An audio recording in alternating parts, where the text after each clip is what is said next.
"Don't test me," the billionaire teased. She sat closer and said, "Then don't lose." Hello everyone. Before we begin today's story, I have a small favor to ask. Please hit subscribe and turn on the notification bell so you never miss our channel's new videos.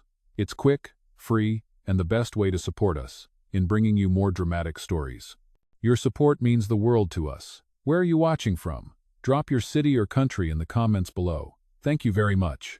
Now let's go back to our main character. The night had settled over Manhattan like a velvet curtain, the rooftop lounge glowing with strings of warm lights and the low hum of jazz drifting in the background. Amelia Hart pushed a loose strand of hair behind her ear, trying to keep her breathing steady, though her pulse fluttered like wings against her ribs. She wasn't supposed to be here, at least. Not in a place where cocktails cost more than her weekly groceries. But tonight's charity preview event was her last shot at saving her community program, and she had promised herself she would do anything, talk to anyone, and hold eye contact with any intimidating executive if it meant protecting the kids depending on her. Still, she hadn't expected him. Elias Montgomery, billionaire, tech visionary. Reputation carved out of stone, sharp, cold, famously impossible to read. He had spent the entire evening listening to her proposal, expression unreadable except for the faintest curve of a smirk whenever she pushed back with something bolder than he seemed to expect. And then he leaned in, voice low enough that the glow from the outdoor heaters flickered in the space between them. "Don't test me," he teased, like a challenge wrapped in silk and steel. The words were meant to unnerve her, maybe even make her fold. But instead, something reckless sparked inside her. She shifted her chair an inch closer, not enough to be inappropriate, but enough that he had to look directly into her eyes, no evasions. "Then don't lose," she whispered back, steady, calm, and absolutely refusing to be intimidated. For a moment, Elias froze, not visibly, but she felt it, a tiny disruption in the air between them. His eyes swept over her face, studying, weighing, trying to decide if she was bluffing or if she truly wasn't afraid of the power he carried like a second skin. He wasn't used to people pushing back. She wasn't used to men like him even noticing her. And yet here they were, two people from opposite worlds balancing on the edge of something neither meant to start. Amelia tried to swallow the tremor climbing her throat. She needed funding. She needed her project to survive. But she also needed to keep her dignity intact, no matter how charming or dangerous his smirk was. Elias finally leaned back in his seat, slow, controlled, the predator assessing the unexpected prey that had teeth of its own. "You're interesting," he murmured. "Most people break by now." "I'm not most people," she replied, though her palms were damp under the table, her heartbeat pressing against her skin like it wanted to escape. A server passed by, placing another glass of sparkling water in front of her. She hadn't dared order alcohol tonight. She needed a sharp mind if she was going to survive this verbal chess game. Elias tilted his head slightly, his voice softer but no less disarming. "Tell me, Amelia, are you sure you're ready for how much I test people?" That should have scared her. Maybe it did, but she also saw something flicker behind his eyes, just for a breath, a kind of loneliness or caution, like someone who had been betrayed enough times to build walls taller than skyscrapers. Maybe that was why he tested people. Maybe that was why he was testing her. She steadied her voice. "If you're trying to scare me, you're going to need to try harder." His lips curled into a slow, unmistakably amused smile. And that was the moment she realized something. He wasn't just testing her to evaluate her project. He was testing her to see who she was. And she, God help her, wasn't planning to back down.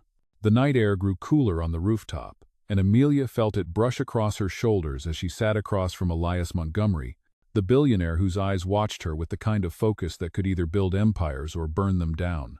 After their exchanged challenge, an invisible wire of tension hummed between them, steady and electric. She reminded herself why she was here. The kids, the after-school program on the verge of closing, the promise she made to every parent who trusted her. She could not let one powerful man, no matter how magnetic, distract her. Still, there was something unsettling about the way he studied her, like she was a puzzle that refused to fit into the frame he expected. "Tell me more about your program," Elias said finally, his voice low and even, as if testing her sincerity.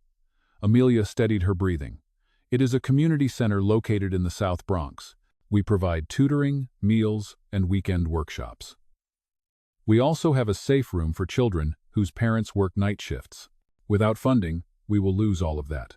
Elias tapped a finger lightly against his glass, an almost imperceptible rhythm. How many children are you responsible for?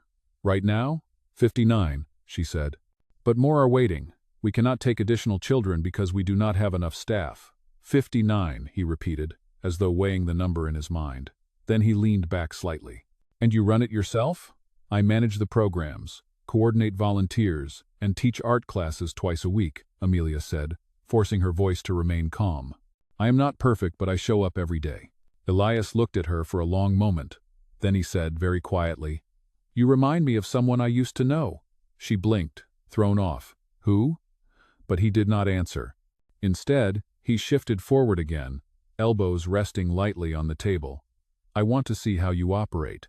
Not the curated version you tell donors. I want to see the truth. There it was, the first test. She felt it settle onto the table between them like a new card in a high-stakes game. You want to visit the center? She asked. Yes, Elias said. Tomorrow morning. Tomorrow is Saturday, she reminded him. We only run weekend programming for the younger groups. Perfect, he said simply, as though she had just confirmed something important. Amelia hesitated. His presence alone would rattle the kids, not to mention the volunteers. But refusing him now would close the door she had worked so hard to unlock. All right, she said quietly. Come at 9. Something flickered across his face. Satisfaction? Curiosity? Approval? She could not tell.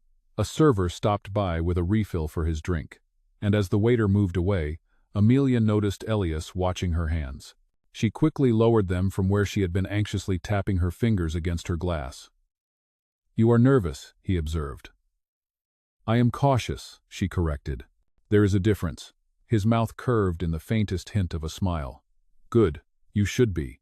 The words should have irritated her, but instead they steadied her spine. She lifted her chin. If you come tomorrow looking for flaws, you will find plenty. We are underfunded, understaffed, and dealing with things most people do not want to think about. That, Elias replied, is exactly what I want to see. His unwavering gaze made her pulse throb at her throat, but she refused to look away. She could feel him measuring her again, trying to pinpoint the moment she would break. But Amelia Hart did not break, not for anyone, not ever. The rooftop lights dimmed slightly as the jazz band below finished the current set, and for a moment, the world seemed to shrink to just the two of them. Elias stood up without warning, buttoning his suit jacket with a smooth, practiced motion. 9 o'clock, he said. Do not be late. Before she could respond, he turned and walked toward the elevator, leaving her there with her heart pounding and her future hanging in the balance. Only when the doors closed behind him did Amelia finally exhale, realizing the real test would begin in the morning. Saturday morning arrived with a pale, golden light stretching across the South Bronx, warming the faded brick walls of the community center that Amelia had poured her entire heart into. She stood outside the entrance holding a ring of keys, her breath steady but her thoughts racing. Elias Montgomery was coming here, to her world, and she could not decide if that possibility felt like an opportunity or a storm rolling in. At exactly 9 o'clock, a sleek black SUV turned the corner and stopped at the curb. Elias stepped out without security, without assistance, without the polished entourage she had expected. He wore a simple charcoal coat, dark jeans, and a pair of boots that somehow still looked expensive, even though he was trying to blend in. He glanced around the street, taking everything in with the cool, calculating gaze of someone who was always 10 steps ahead of everyone else. When his eyes landed on her, he offered a small nod. You are on time, he said. You said 9, she replied. I show up when I say I will. Something like approval flickered across his face before he stepped closer. Show me your world, Amelia. She pushed open the heavy metal door, and the familiar scent of craft paint, laundry detergent, and the faint sweetness of last night's baked goods drifted out. Inside, the hallway lights buzzed softly, and colorful drawings lined the walls, each one created by a child who had needed this place more than they could ever articulate.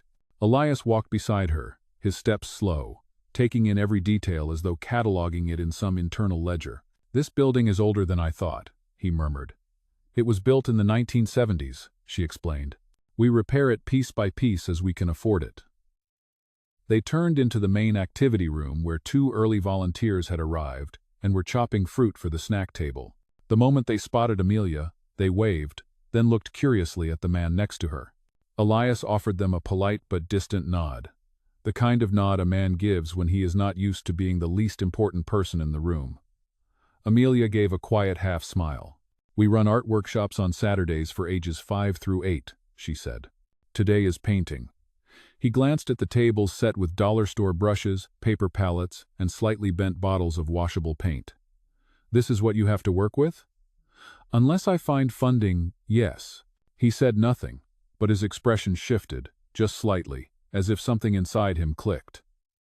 When the children began arriving, bundled in puffy jackets and mismatched gloves, the room quickly filled with noise, laughter, running footsteps, and the endearing chaos that comes with small children discovering a safe space. A little boy crashed into Amelia's legs, gripping her tightly. "Miss Amelia, look, I lost my tooth." She laughed softly, bending down. "Congratulations. That is a very big deal." Elias watched the exchange with a strange stillness, his eyes following every gesture. Then a girl with big eyes and paint on her cheeks tugged on his coat, holding out a brush. "Do you want to paint with us, mister?" Elias blinked, caught completely off guard. It was the first time Amelia had ever seen him lose his polished composure. He cleared his throat. "I do not paint." The little girl stared up at him with wide, unblinking innocence. "It is okay. I can teach you." Amelia bit back a smile as Elias, the man who commanded boardrooms, hesitated under the gentle insistence of a 6-year-old. Slowly, he lowered himself into a tiny plastic chair that looked like it might collapse under him. The girl dipped the brush into blue paint and handed it to him. "Just make a sky." He held the brush awkwardly, then dragged a streak of blue across the paper. The girl gasped dramatically. "Wow, you are really good." Elias froze, staring at the paper as if unable to process the compliment. Amelia watched him carefully, noticing something soften in the lines of his face. Maybe for the first time in years, he was not being Elias Montgomery, billionaire. He was just a man holding a paintbrush that was too small for his hand in a room full of children who did not care about his last name or his money. When he finally looked up at Amelia, there was something new in his expression, something unguarded. "They trust you," he said quietly. "They run to you." "Because they know I will always show up," she replied.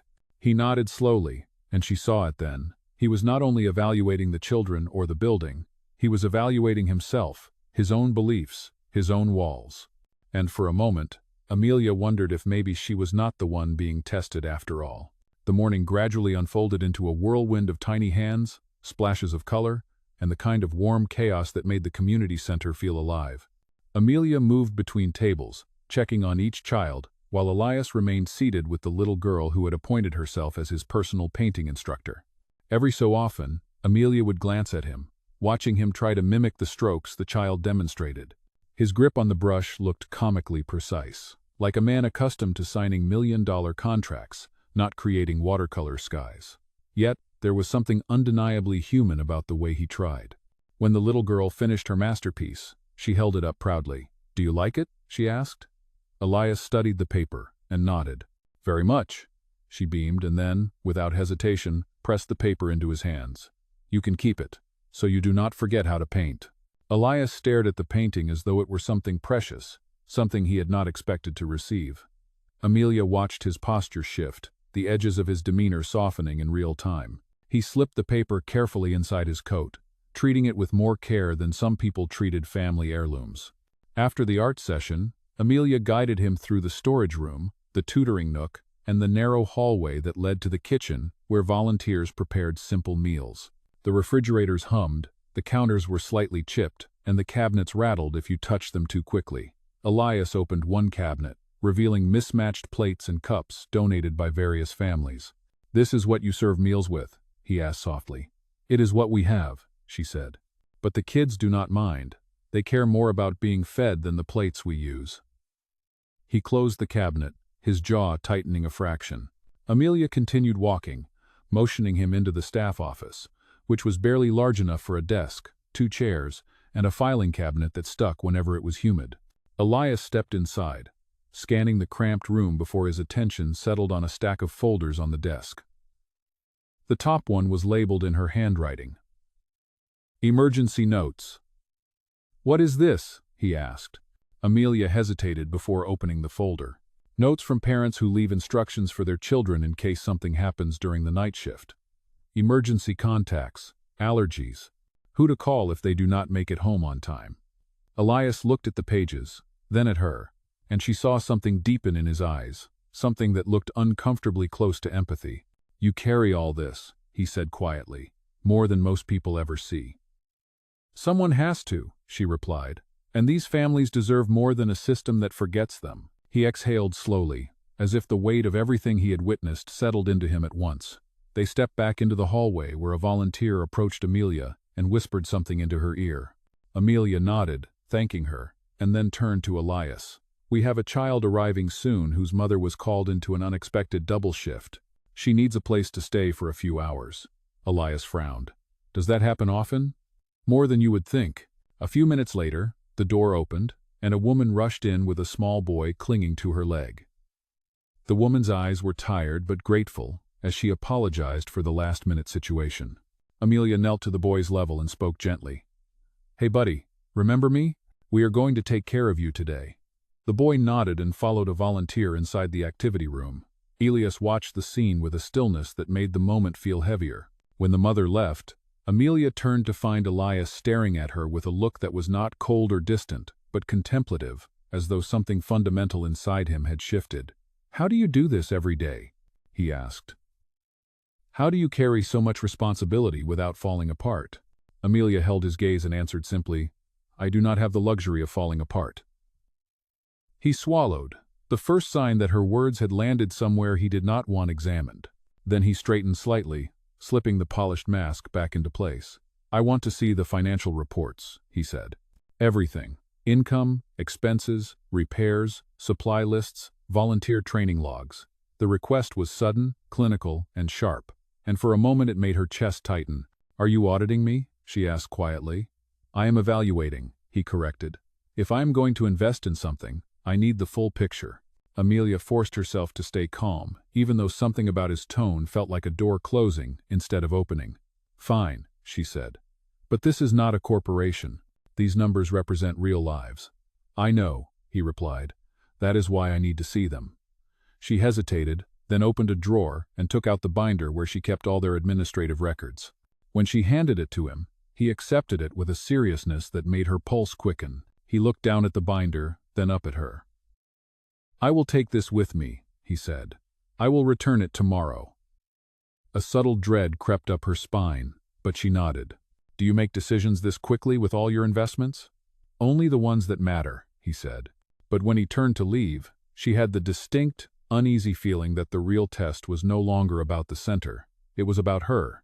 That night, long after the children had gone home and the building had settled into its familiar quiet, Amelia stayed behind at the community center, wiping down paint tables that were already dry and sweeping glitter that would never truly disappear from the cracks of the floor. The silence gave her too much space to think. Elias had taken the binder of financial reports with him, and she could not shake the feeling that she had just handed over something far more personal than numbers. She wondered what he was doing with it now. Studying it? Judging her? Looking for flaws she had not noticed? The more she thought about it, the more her stomach twisted. She locked up the center and walked home under the faint orange glow of the streetlights, replaying every moment of the day, especially the way he had softened with the children before snapping back into a colder version of himself when the adults came into the picture. It felt like he had two different hearts inside him, one hidden behind steel, and one that peeked out only when no one expected it. By the time she reached her apartment, exhaustion pulled at her limbs. Her building was old. The stairwell smelled faintly of dust and laundry detergent, and the elevator had been broken since the previous winter. She dropped her keys on the small kitchen counter, pulled off her coat, and sank onto the couch. She could still see the way Elias looked at her as he held the binder, as if he were measuring something about her, something he did not want her to notice. She fell asleep without meaning to, curled beneath a thin blanket. Morning arrived quicker than she expected, sunlight leaking through the blinds and waking her with a dull ache behind her eyes. She washed her face, tied her hair back, and rushed to the community center. The volunteers arrived one by one, but her focus stayed fixed on the entrance. At exactly 10 o'clock, the door opened, and Elias stepped inside. He was dressed more formally now, wearing a navy suit that fit him flawlessly, and he carried the binder in one hand. She felt her breath tighten, bracing for impact. "Good morning," he said. His tone was unreadable. "Good morning," she replied, trying to keep her voice steady. He placed the binder on the table between them. She searched his face for any clue, but he gave nothing away. "I reviewed everything," he said, "all night." Her pulse kicked against her ribs. "And?" "You are honest," he said simply. The words hit her harder than she expected. She had not realized she needed that validation until he gave it to her. But then his expression shifted in a way that made her chest tighten. "But you are also unprepared." She stiffened. "Unprepared how?" "Unprepared for what happens when someone tries to take advantage of your kindness," he said. "Unprepared for a crisis with funding. Unprepared for expansion. Unprepared for the reality that your heart cannot carry this entire center forever." His voice was calm, clinical, the tone of a man who had made a career out of identifying weaknesses. It stung more than she thought it would. "I am doing everything I can," she said, "and I am doing it with almost no resources." "I know," he replied softly, "which is why this next part will not be easy to hear." She swallowed hard, bracing herself. Elias placed a document on the table. It was printed on his company's letterhead. Her heart jolted. "Is this your decision?" she asked. "Part of it," he said. "This is a provisional contract." She felt heat rise in her chest. "A provisional contract for what?" "For a trial expansion," he said. "If I fund your program, I want to see measurable results within 90 days. Increased enrollment. Improved safety protocols. Updated infrastructure. A full operational restructure." Each word felt like another stone dropped into her stomach. "You want to change everything," she whispered. "I want to strengthen everything," he corrected. "You do good work, Amelia, but good work needs structure or it collapses." "And if I say no?" she asked quietly. "Then I walk away," he said. "And someone less honest will take the opportunity instead." The room felt colder suddenly. The children's drawings on the wall seemed to blur at the edges. "So this is it," she said. "Another test." Elias held her gaze, his expression unreadable. "This is a chance," he said. "Whether you see it as a test is up to you." She exhaled shakily. "And what about my voice in all of this? Or does that not matter?" For the first time, something in his face cracked. A small crack, but real. "It matters," he said quietly, "more than you think." But she was not sure whether she believed him. And as he stood there waiting for her answer, she realized something she had not admitted to herself until now. This man was not just testing her. He was testing himself too. For a long moment, Amelia stood frozen, staring at the provisional contract on the table, as if it were a fault line running straight through everything she had built. Elias watched her closely, his expression carrying that same frustrating mixture of certainty and caution, as though he already knew how she should respond. The quiet inside the room seemed to expand until it pressed against her ribs. Finally, she drew in a slow breath and forced herself to speak. "You want measurable results in 90 days, she said. "Enrollment increases, structural improvements, safety upgrades, volunteer training, supply management, financial reporting. You want all of that with the same staff and the same amount of hours in a day." Elias folded his hands in front of him. "You said you are willing to do anything for the children. I am offering the resources to make that possible. But you must operate at a level that protects them long term." "Protecting them is all I do," she said. "That is why I am here every morning and every night." "Then let me help you elevate it," he replied. The words were gentle, but the demand behind them was anything but. She braced her hands on the back of a chair, grounding herself. "What happens if something does not meet your standards? If I fall short? If things do not go exactly as you want?" His jaw shifted slightly, the only sign that her questions hit deeper than he expected. "Then we adjust," he said. "Not everything is pass or fail." "Are you sure?" she asked. "Because everything with you feels like a test." The silence that followed was sharp enough to cut through the space between them. For the first time, Elias looked away, his gaze dropping to the binder he had returned earlier, the one she had poured countless late nights into. When he finally spoke, his voice was quieter. "I do not trust easily." "I noticed," she said. He glanced back at her, and something vulnerable flickered across his expression before he hardened it again. "You do not understand. I have been manipulated before. People who claimed they cared. People who pretended to be genuine. People who smiled at me while planning to use me. The confession was unexpected, raw in a way she had never seen from him. It made him look less like a billionaire, and more like a man who had spent years building walls so high he no longer remembered why he built them in the first place. Amelia studied him, her heartbeat slowing. "I am not those people," she said softly. Elias held her gaze, his eyes searching hers as if trying to find the truth buried somewhere inside her. "I know," he said, "but knowing does not make it easy." Before she could respond, a commotion from the hallway interrupted them. A volunteer hurried over. "Amelia, we have a problem. The heating system is failing again." Amelia's shoulders tensed. "How cold is it inside the tutoring room?" "Cold enough that the children cannot stay in there," the volunteer said. "We are moving them to the playroom, but that room is already full." Amelia turned to Elias, frustration and embarrassment rushing to the surface. "This is what I mean. Things break every week. We patch them together with whatever we can afford." Elias stepped toward the hallway. "Show me." They followed the volunteer into the tutoring room, where the air felt noticeably cooler, the old heater making a weak rattling sound before giving a sigh and turning off completely. Elias crouched beside it, examining the corroded metal. "This is dangerous," he said. "If this fails in the winter, the building could freeze." "I know," Amelia said, "but repairs cost money we do not have." Elias straightened, his jaw set. "This is no longer optional. If I fund this center, the entire heating system will be replaced. Not patched, not repaired. Replaced." She looked at him, torn between gratitude and the fear of losing control over her own space. "And what do you expect in return?" she asked. His answer came without hesitation. "Trust." The word lingered in the cold air, heavier than the broken heater, heavier than the contract waiting in the office. He stepped closer, lowering his voice.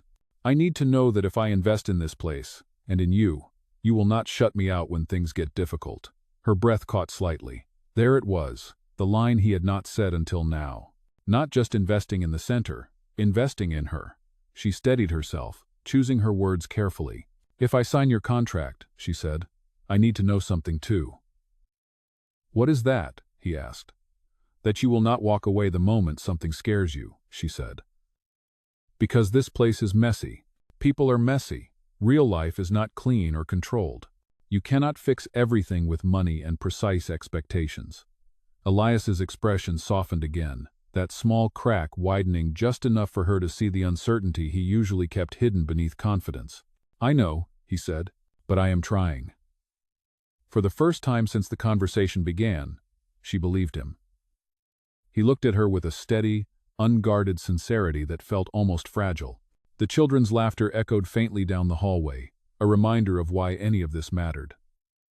Amelia looked at the contract resting on the table. A contract that could save everything, or cost her everything. She exhaled slowly. "Let me think," she said. Elias nodded once. "Take your time. I am not going anywhere." And for the first time, she wondered if he truly meant it. The rest of the day unfolded with a strange quietness hanging between them. A quietness that was not hostile but filled with unanswered questions neither of them seemed ready to confront. Amelia moved through the halls, checking on the children, adjusting supplies, and helping volunteers reorganize rooms, now that the heating issue had forced them to reshuffle the entire schedule.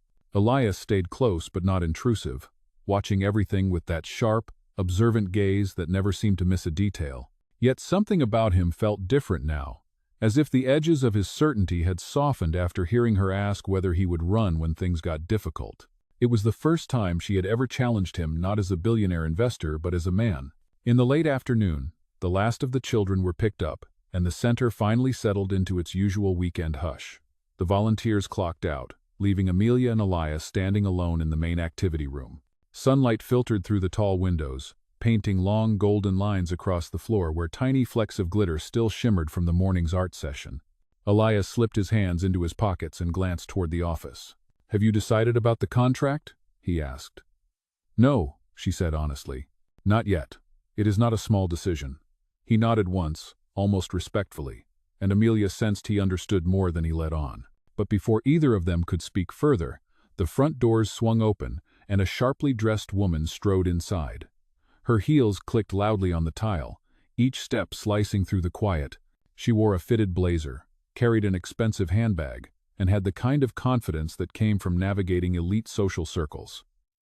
Amelia had never seen her before, but Elias stiffened at the sight of her. "Elias," the woman said, her voice smooth but icy. "I have been calling you." "I have been busy," he replied calmly. "I can see that," she said, casting a cold glance at the children's artwork on the walls before letting her eyes drift to Amelia with thinly veiled judgment. "So this is where you disappeared to." Amelia stood straighter, refusing to shrink beneath the woman's scrutiny. Elias stepped slightly forward, placing himself between them without making it obvious. "Vivian, what are you doing here?" he asked. Vivian crossed her arms. "Your board meeting is in 2 hours. The investors are asking for updates, and your assistant said you have been out of contact all morning. Now I arrived to find you in a rundown building in the Bronx with—" She paused, her eyes narrowing at Amelia. Amelia felt heat rise in her cheeks, but she refused to look away. Elias's voice cut through the tension. "Do not speak about her that way." Vivian blinked, surprised by his tone. "I am trying to protect your interests, Elias. That is my job. You have a reputation to maintain. You cannot be seen throwing money into charity projects that will never be sustainable. People will question your judgment." "My judgment," he repeated, his voice steady but firm, "is not your concern." Vivian scoffed. "You are letting your emotions cloud your logic, and that is never good for business."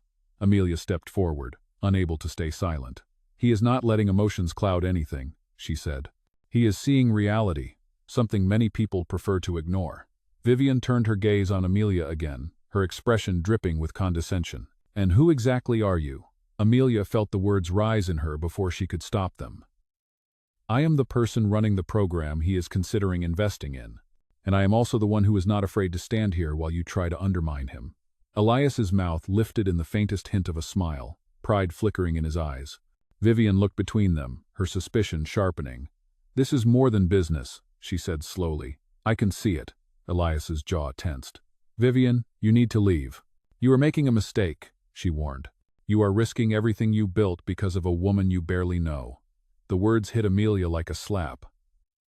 But before she could react, Elias stepped closer to Vivian, his voice low and controlled.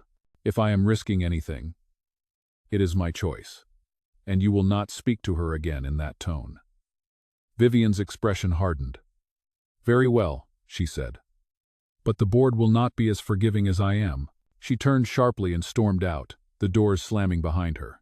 Silence fell again, thick and loaded. Amelia exhaled shakily. "She hates me." "She does not know you," Elias said. "And she does not scare me." Amelia hesitated. "But she is right about one thing. This is more than business now, whether we admit it or not."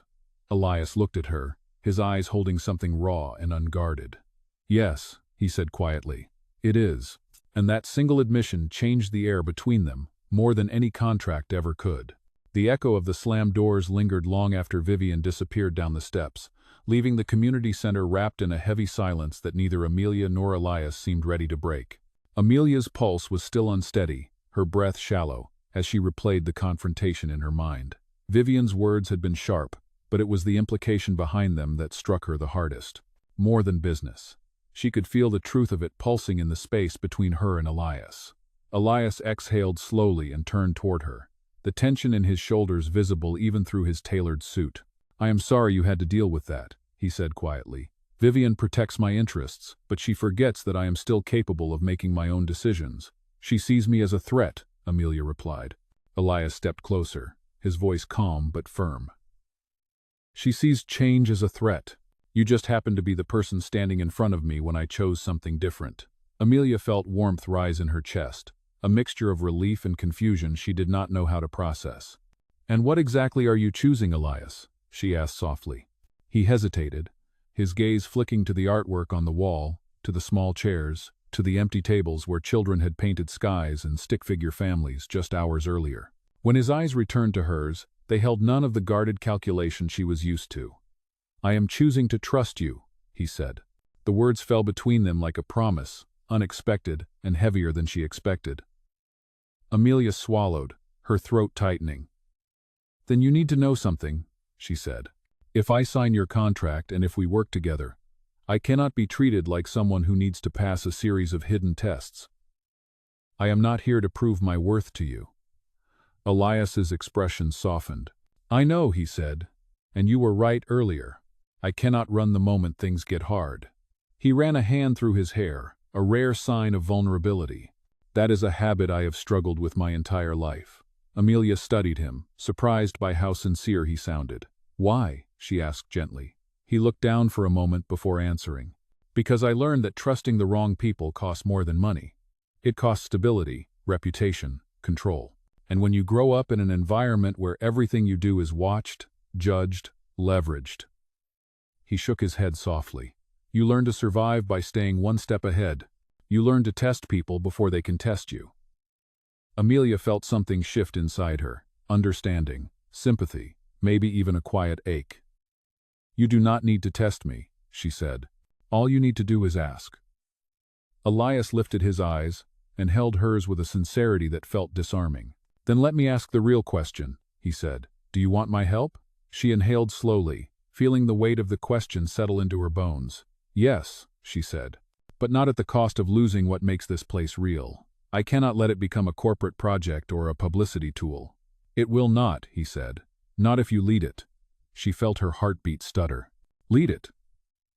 Yes, Elias said. The expansion, the restructuring, all of it. I want you to take full control. I will fund the foundation, but you will guide it. Amelia stared at him, stunned. Elias, that is not just funding, that is a partnership. Exactly, he replied. A quiet hum filled Amelia's ears as the weight of his words sank in. She turned away for a second, placing her hand on one of the paint-splattered tables to steady herself. Partnership. The idea felt enormous and terrifying and right, all at once. When she turned back to him, he took a careful step closer, the distance between them shrinking. I believe in what you do, he said, and I believe in you. Her breath caught. It was the closest he had come to confessing anything that resembled emotion. The quiet in the room grew warm, charged, as if the walls themselves were leaning closer to listen.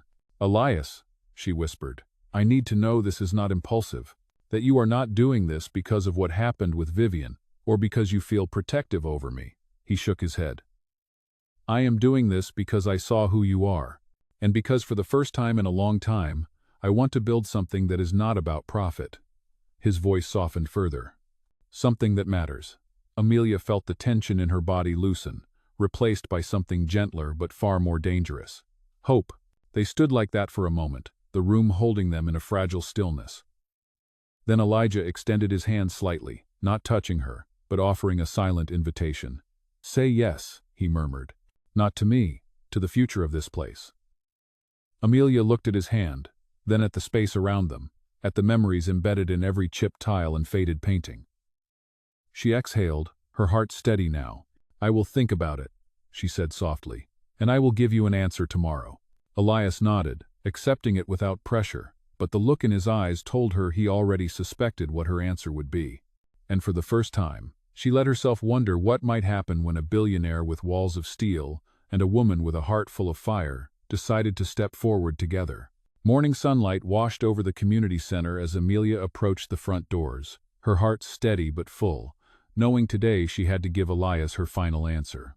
She had spent most of the night sitting at her small kitchen table, the provisional contract open in front of her while her thoughts circled between fear, responsibility, and the unmistakable tug of possibility. The children needed more than patched heaters and temporary solutions. They needed stability. They needed a future. And somewhere between the paint-covered tables and the way Elias had looked at her yesterday, she finally understood that trusting him was not a risk she was taking alone. It was a risk he was taking too. When she stepped inside the center, she found him waiting in the main activity room, standing near the windows where the sunlight made the colors of the children's artwork glow warmer. He wore no suit today, just a simple shirt and dark jacket, but his posture was unmistakably him, calm, composed, watching her with a quiet intensity. Good morning, he said softly. Morning, she replied, her voice steady. You said you would give me your answer today, he reminded her, though his tone held none of the pressure she had expected. Amelia nodded. She stepped forward until she stood directly across from him, her hands clasped loosely in front of her. I have thought about everything, she said. The contract, the expectations, the risks. I thought about what this place needs, what the children need, and what I can handle. Elias waited, his expression unreadable but his eyes undeniably searching hers. And? Amelia drew a slow breath. I want to do it, she said. I want to lead the expansion. I want the help. I want the resources. And I want the chance to build something that will last. Relief flickered across his face, subtle but unmistakable, and he stepped closer. But Amelia lifted her chin slightly, stopping him with her next words. But I am agreeing on one condition. Elias leaned in, fully attentive. Name it. No more tests, she said. No hidden evaluations, no secret judgments. If we are doing this, it must be with honesty. You trust me. I trust you. That is the only way it works. For a moment, she thought he might argue. But instead, he slowly nodded. Something almost reverent in the way his expression softened. No more tests, he repeated. I promise. She held out her hand.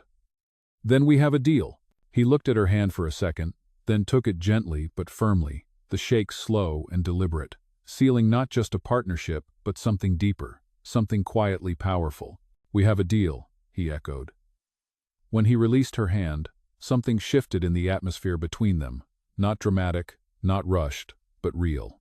He reached into his jacket and pulled out a folded piece of paper. Amelia frowned. What is that? Elias opened it carefully, revealing the child's painting, the blue sky streak he had made under the guidance of the little girl. I kept it, he said, because it reminded me that sometimes the simplest things reveal what matters most. Amelia felt her breath catch in her chest, remembering the way he had looked at that painting, startled by the innocence of it. You are changing, she whispered before she could stop herself. He gave a soft, almost disbelieving laugh. Maybe I am, or maybe you just made me want to try. Before she could respond, the front doors opened and several children burst inside, their laughter filling the space with energy that melted the last traces of tension from the morning. One child ran straight to Amelia while another waved excitedly at Elias, who looked genuinely surprised to be recognized. Mr. Elias, are you going to paint again today? The little girl who had taught him asked. He blinked once, then actually smiled. Maybe, he said. If my teacher is available. Amelia laughed, warmth unfurling inside her. In that moment, the future felt larger than fear. As the children scattered into the playroom, Elias turned to her one last time. Whatever happens next, he said, I want you to know something. What? She asked. He stepped close enough that his voice dropped to a quiet, intimate murmur. Do not test me, he said, echoing the first words he had ever said to her. Amelia stepped closer too, her eyes steady, her voice soft, but certain, as she answered the same way she had that night on the rooftop. Then do not lose. Their eyes held, the promise between them stronger than anything written on paper. And for the first time, it was not a challenge. It was an invitation toward partnership, toward trust, toward something that finally felt like hope. And this time, neither of them walked away.